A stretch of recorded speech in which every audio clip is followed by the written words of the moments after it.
Welcome back to Midday Kentucky, everyone. Of course, we are doing our sexologist conversation today. So what does that mean? Play my favourite music. Pillow talk, another night of hearing myself talk. I absolutely love a bit of Doris Day. It's good. Do you know who Doris Day is? No idea, but it sounds See, pretty good. I didn't know who Cardi B was. He now knows who Doris Day is. That's why we work together. Alrighty, so today we're talking about how sexting, and let's be clear, sexting between two consenting adults can benefit your relationship. Of course, Dr. Kristen Mark is here, our resident sexologist. Hello. I love you coming in. Yes, And it's actually, fun. because I think you have this conversation, Ravi, that is a little taboo, but you do it in a sensitive way until I start talking to you, and then I throw Right. that out the window. Yeah, yeah. Okay. What age? No. First question I want to say to you: it's illegal for people under a certain age to be sexting, isn't it? Isn't there an age bracket or something? Well, that depends on the state, and these things, you know, it's also, there's gray areas in terms of defining sexting, too. So, All right, well, what is it?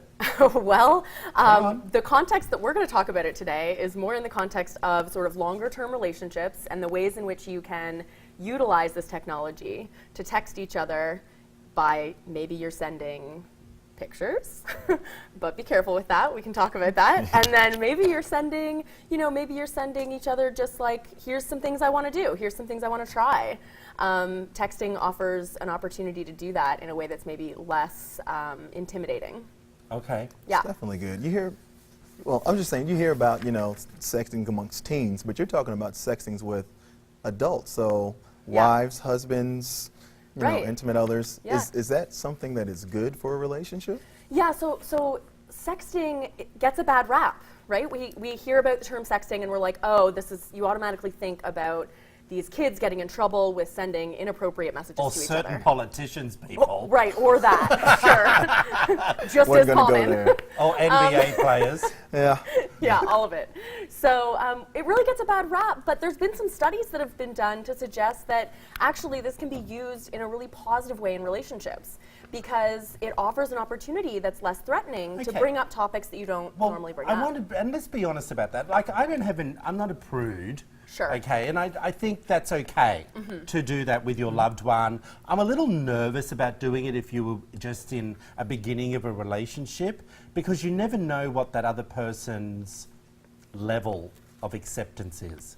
Do you know what I'm saying? Right, and this offers a way to kind of gauge that level too, though. So you can send something that might be a little bit racy, and maybe it's not a picture. I wouldn't start with pictures. No. Like, yeah, don't be Ravi, sending. no pictures, my Listen, I friend. don't have to worry about this. Any picture I get, listen, she will say what she likes and doesn't like, so it's all good. Okay, yeah.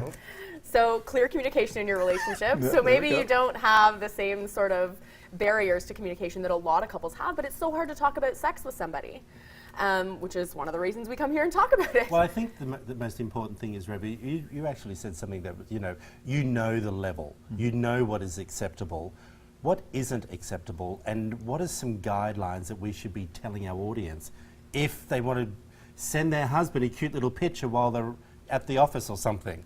Yeah, Do you know what I mean? Right. You obviously need to know what your boundaries are in terms of don't do it at the workplace, don't do it at the sort of in places where, if you're sitting in a theater and you're holding up your phone and somebody behind you is seeing everything you're getting. Yeah. That's not appropriate, right? I'm more talking about, say you want to be a little bit more adventurous with your partner and you want to try something. It's a lot more approachable to be able to send like, hey, so I had this dream last night that we did this, this, and this.